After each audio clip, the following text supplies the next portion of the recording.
الحمدللہ ثم الحمدللہ، آج جمعۃ المبارک کے اس عظمت والے مہینے میں تقریباً 4.25 سال بعد 212 جمعہ مکمل ہونے کے بعد آپ حضرات سے بالمشافہ ملاقات ہو رہی ہے۔ آپ سب اس حقیقت سے واقف ہیں اور آپ اس کے عینی شاہد ہیں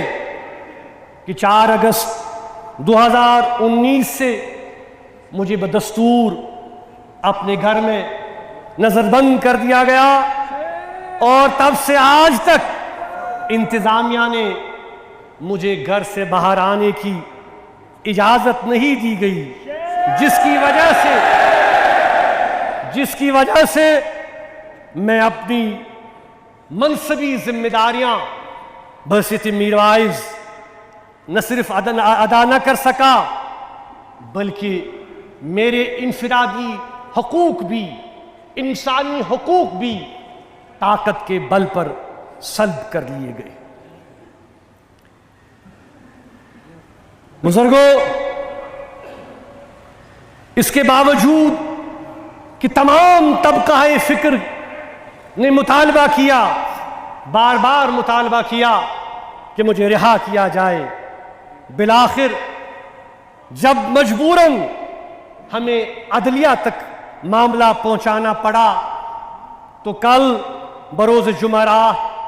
پولیس کے کچھ سینئر اہلکار مجھ سے ملنے آئے اور مطلع کیا کہ انتظامیہ نے آپ کی نظر بندی ختم کرنے کا فیصلہ کیا ہے اور آپ کو رہا کیا جا رہا ہے، اور کل آپ کو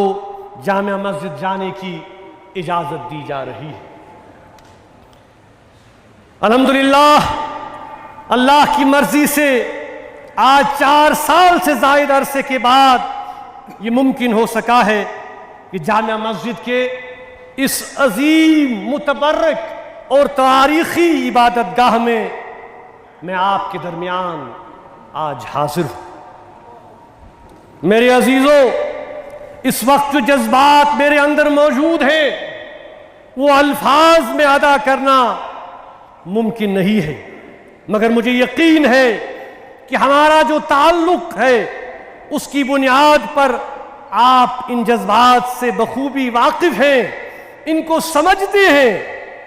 یہاں پر میں آپ سب حضرات کا شکریہ بھی ادا کرنا چاہوں گا کہ آپ کی دعاؤں کی تاثیر اور دین کی سے وابستگی کے جذبے کے نتیجے میں اللہ تعالیٰ کی بابرکت ذات نے یہ موقع نصیب فرمایا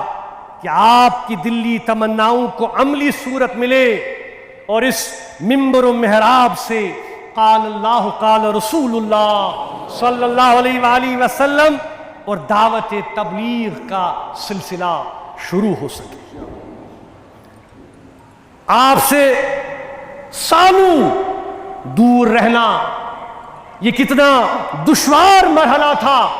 میرے لیے، یہ کتنا دشوار وقت گزرا، یہ کوئی اندازہ نہیں لگا سکتا۔ شہید ملت کی شہادت کے بعد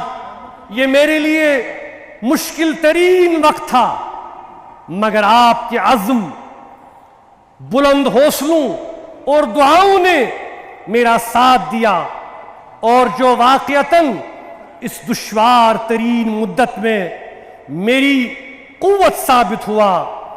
آپ کو میں نے ہمیشہ نہ صرف اپنے قریب پایا، بلکہ آپ حضرات ہمیشہ میری دعاؤں میں شامل رہے، جس طرح سے مجھے یقین ہے کہ میں بھی آپ کی دعاؤں میں ہمیشہ شامل رہا۔ میرے ہم وطنوں، مجھے بخوبی اس بات کا مکمل ادراک ہے کہ 5 اگست 2019 کے بعد جو وقت آپ پر گزرا وہ آسان وقت نہیں تھا۔ دفعات کو ختم کیا گیا، ریاست جموں کشمیر کی انفرادی حیثیت کو نہ صرف ختم کرنے کا اعلان کیا گیا، بلکہ اس ریاست کو ریاستی درجے سے بھی محروم کیا گیا اور اس کو تقسیم کر دیا گیا۔ خطہ لداخ کو جموں کشمیر سے جدا کر دیا گیا اور عوامی رائے کے برخلاف نئے حکم ناموں کو جموں کشمیر کے تنظیم نو قانون کے تحت یک طرفہ فیصلوں کی آڑ میں یہاں کے لوگوں کو کمزور اور بے اختیار بنایا گیا۔ میرے عزیزوں، یہ بات چندہ دہرانے کی ضرورت نہیں ہے کہ منصب میر واعظ دعوت میں یقین رکھتا ہے، مکالمے میں اور دلیل میں یقین رکھتا ہے۔ یہ منصب جو صدیوں سے کار نبوت کا مشن چلا رہا ہے، جہاں لوگوں تک حقیقت پہنچانے کا امین ہے، وہیں پر ارباب اقتدار تک حق بات پہنچانے کا پابند ہے۔ کوئی ثابت کر دے کہ یہ منصب کسی بھی دور میں کسی بھی مکالمے یا مذاکرات سے انکاری رہا ہو، اس منصب نے ہر ایک کو برابر کا درجہ دیا اور مکالمے اور مذاکرات کے ماحول کو پروان چڑھانے کے لیے کڑوے گھونٹ پیے، صعوبتیں اور تکالیف برداشت کی، عظیم قربانیاں پیش کی۔ یہ کوئی ڈکی چھپی بات نہیں ہے، بلکہ یہ ایک روشن تاریخ ہے۔ میرے ہم وطنوں، گھر میں نظر بند ہونے اور مشکل ترین حالات کے باوجود 2019 کے بعد جب 2020 کے اوائل میں میڈیا اور نشر و اشاعت پر آہستہ آہستہ پابندیاں نرم کی گئیں، حریت کانفرنس نے تب سے لے کر آج تک حالات پر برابر اپنے تشویش کا اظہار مختلف موقعوں پر برملا کیا، مگر چونکہ حریت کے بیانات شائع کرنے سے ہر ایک خصوصی مقامی میڈیا کو روکا گیا تاکہ عوام تک ہماری بات نہ پہنچ پائے۔ آج بھی حالات مختلف نہیں ہیں۔ میرے دوستوں، میرے نوجوانوں، یہ وقت صبر اور تحمل کا ہے، کیونکہ ان حالات میں ہمیں یہ لگ رہا ہے کہ شاید ہماری بات سننے کو کوئی تیار نہیں اور ہمارے لیے کوئی سپیس نہیں ہے۔ ہم چاہتے ہیں کہ ہم ذمہ دارانہ طور دانائی کے ساتھ صبر کا مظاہرہ کر کے اللہ کی ذات میں مکمل یقین رکھ کے جو قادر مطلق ہے، ہمیں ایمان کے ساتھ اسلام کی رسی کو مضبوطی کے ساتھ تھامے رکھنا ہے۔ اور قرآن مجید ہمیں سکھاتا ہے کہ وَاعْتَصِمُوا بِحَبْلِ اللَّهِ جَمِيعًا وَلَا تَفَرَّقُوا۔ اور میرے بزرگوں، قرآن ہمیں بشارت دیتا ہے کہ بے شک اِنَّ مَعَ الْعُسْرِ يُسْرًا، اِنَّ مَعَ الْعُسْرِ يُسْرًا، کہ بے شک ہر مشکل کے بعد آسانی ہے، ہر مشکل کے بعد آسانی ہے۔ میں اور ہماری کل جماعتی حریت کانفرنس کے ساتھی ہمیشہ سمجھتے ہیں کہ جموں کشمیر کا ایک حصہ بھارت میں ہے، ایک حصہ پاکستان میں ہے، ایک حصہ چین میں ہے، ان کو ملا کر جموں کشمیر بنتا ہے، جو کہ 14 اگست 1947 میں قائم کیا گیا تھا۔ اور اس روح سے، یعنی جموں کشمیر کے منقسم ہونے کی روح سے، یہ مسئلہ تقاضا کرتا ہے کہ اس کو حل ہونا چاہیے، جو کہ ایک مسلمہ حقیقت ہے جس کی تصدیق بین الاقوامی برادری بھی کر چکی ہے۔ بہت سارے خاندان بشمول ہمارے اور دوست اس مصنوعی لکیر کے کھینچنے سے تقسیم اور جدا ہو گئے ہیں، ترس رہے ہیں کہ کب ہم ایک دوسرے کو دیکھیں، ان سے ملیں، اپنی خوشیاں ایک دوسرے کے ساتھ منائیں،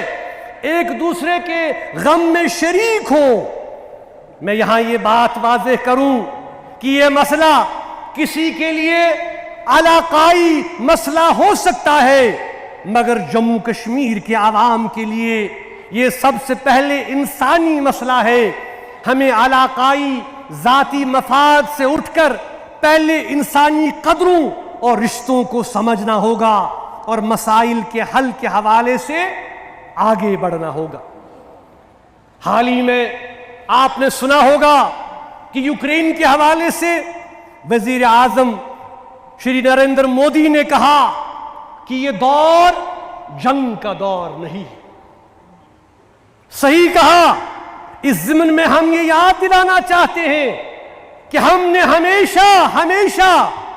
ہر اس طریقہ کار جو تشدد کے خلاف، طاقت کے خلاف تھا، نہ صرف خیر مقدم کیا بلکہ عملی طور پر اس میں شریک بھی ہوئے تاکہ مسائل کا حل مذاکراتی اور مفاہمتی کاوشوں سے نکالا جا سکے. ان راستوں پر چلنا ہمارے لیے آسان نہیں تھا، مگر اس حقیقت کو سمجھتے ہوئے کہ مسائل کا حل پرامن ذرائع سے ہی ڈھونڈنا ہوگا تاکہ انسانی جانوں کا ضیاع نہ ہو اور اشتراک عمل سے مسائل کا حل نکالا جا سکے. اور اس راستے کو اختیار کرنے سے ہمیں نقصانات بھی اٹھانے پڑے جو کہ آپ سب کے سامنے ہیں. افسوس، صد افسوس، ہمیں کبھی علیحدگی پسند کہا گیا، کبھی ملک دشمن کہا گیا، کبھی امن دشمن قرار دیا گیا اور نہ معلوم ہمیں کیا کیا قرار دیا گیا. لیکن ہمارا کوئی ذاتی مفاد نہیں ہے، میرا کوئی پرسنل ایمبیشن نہیں ہے. ہم صرف جموں کشمیر کے عوام کے مفادات اور جذبات کی ترجمانی کرتے ہیں جو کہ ہماری ترجیح ہے، اور ہم یہ چاہتے ہیں کہ پرامن ذرائع سے ان کا حل نکلے اور یہاں کے لوگ مزید تکلیف اور قربانیاں نہ دیں. ہم عالمی اور علاقائی سماج میں مختلف مذاہب سے تعلق رکھنے والے لوگوں میں ہر سطح پر پرامن ہم آہنگی چاہتے ہیں، اور کشمیر کی تاریخ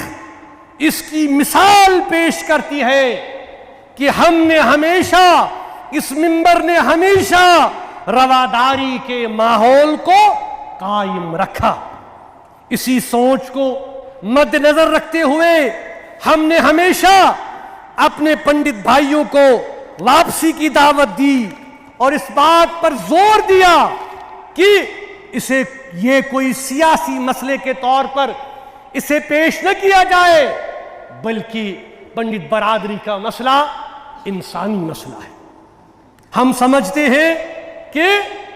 صرف اور صرف اس مسئلے کو حل کرنے سے ہی امن اور ترقی کے ایک نئے دور اور باب کا آغاز ہو سکتا ہے. میرے عزیز ہم وطنوں، درجنوں ہمارے سیاسی رہنما، مرد و خواتین مختلف جیلوں پہ سال ہا سال سے پابند سلاسل ہیں. ہزاروں کی تعداد میں ہمارے نوجوان بچے، جن میں صحافی، انسانی حقوق کے علمبردار، وکلاء، ٹریڈرز، قید و بند کی صعوبتیں برداشت کر رہے ہیں. جتنا جلد ہو سکے ہم ان کو رہا دیکھنا چاہتے ہیں. ان کے گھر والے ان کی بگڑتی صحت کی وجہ سے پریشانیوں میں مبتلا ہیں. آخر پر میں یہاں خصوصاً اپنے نوجوانوں سے مخاطب ہوں کہ اپنے جذبات کا ہمیں کہ آپ سب کے جذبات کا مجھے بے حد احترام ہے، پر گزارش یہ ہے کہ آپ صبر، عزم اور ہمت سے کام لیں اور توکل کی رسی کو تھامے رکھیں. حالات انشاءاللہ ہمارے حق میں ضرور بہتر ہوں گے. میرے لیے میرا نوجوان میرا اصل قومی سرمایہ ہے. میں چاہتا ہوں کہ اسلام کی روشنی میں میرا نوجوان اپنی نشو و نما کے لیے ہمیشہ کوشاں رہے اور اپنا تعلق اللہ اور اللہ کے رسول صلی اللہ علیہ وسلم سے مضبوط کرے. اسی میں ہماری بقا کا راز مضمر ہے۔ آخر پر میں یہاں ان سب حضرات جن میں علماء کرام، مذہبی انجمن کے ذمہ داروں، سیاسی شخصیات، تاجر برادران، سول سوسائٹی سے وابستہ ارکان اور جموں کشمیر کے مختلف خطوں سے رکھنے والے با اثر حضرات جنہوں نے بہت مواقع پر میری رہائی کا مطالبہ کیا اور دہرایا یہ مطالبہ، ان کا دل کی عمیق گہرائیوں سے شکریہ ادا کرتا ہوں۔ وما علینا الا البلاغ المبین۔ اللہم سلمنا وسلم دیننا وسلم ایماننا وثبت اسلامنا واجعل آخر کلامنا من الدنیا شہادت لا الہ الا اللہ۔